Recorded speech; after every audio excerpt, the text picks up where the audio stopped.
Welcome. I'm Dr. Mary Valiette from Potential Power Nutrition with the take-home message for carbohydrates for pregnant and postpartum moms and nursing mothers. And Erica Callahan, my colleague, helped me put this presentation together. She's just not with us today. So when we look at how many carbohydrates you need when you're pregnant, you want to have 175 grams. Now, how am I going to get to 175 grams?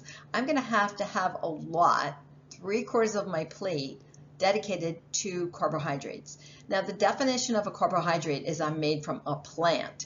So that's going to be vegetables, like all of these vegetables, which are considered sort of leafy vegetables or not starchy vegetables. And then we have this group over here that are considered starchy vegetables, particularly potatoes and squash, which is actually a fruit, but we're going to put it here, legumes and whole grains. And then we want to also have fruit, but notice that fruit is less servings than all of these vegetables and starchy vegetables or grains.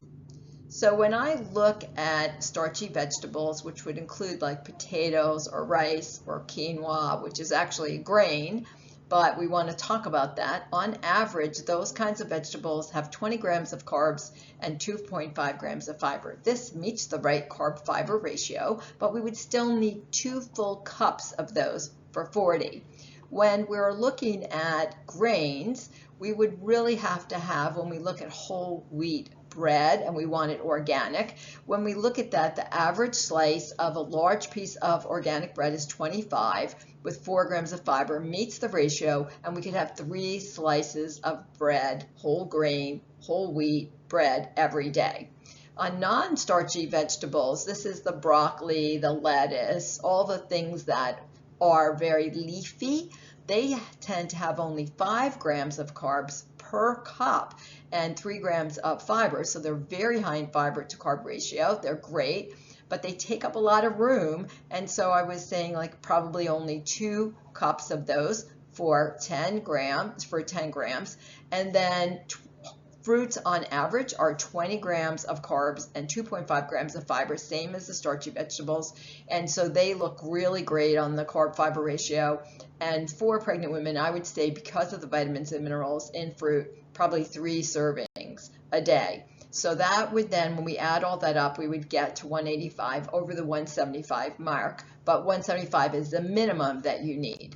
What does that actually look like? Well, there's 3 slices of bread, 2 potatoes, a couple of cups of the Brussels sprouts, and 3 fruits. When we want to read the labels so that we know that the bread is correct, we want to look at something like an organic whole wheat bread where the carb ratio is 22, the total carbs is, and the fiber is 5. 22 divided by 5 is less than 10. This is great. When we look at gluten-free, that could be a problem because this is 19 divided by 1. That's 19. And when the numbers are greater than 10, when I divide 19 by 1 and get 19, then the carbohydrate is actually digested to sugar, malt sugar in your mouth. That can raise your blood sugar and that can lead to increased body fat, and not really so great, especially in the 3rd trimester when the baby is already going to make you a little bit what's called insulin resistant, and we want to not have any of these refined carbohydrates that unfortunately could be in gluten-free bread.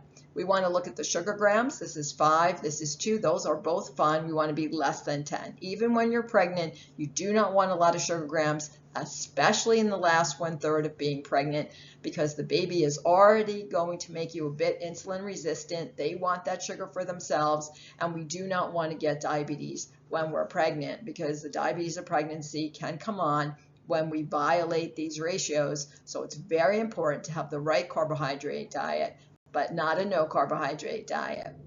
Want to know more? There's a long video with long content on YouTube under Potential Power Nutrition, and the YouTube video under the Nutrition for the Kiddos is called Pregnancy and Infant Nutrition. Hope this really helps you out, and thanks for listening.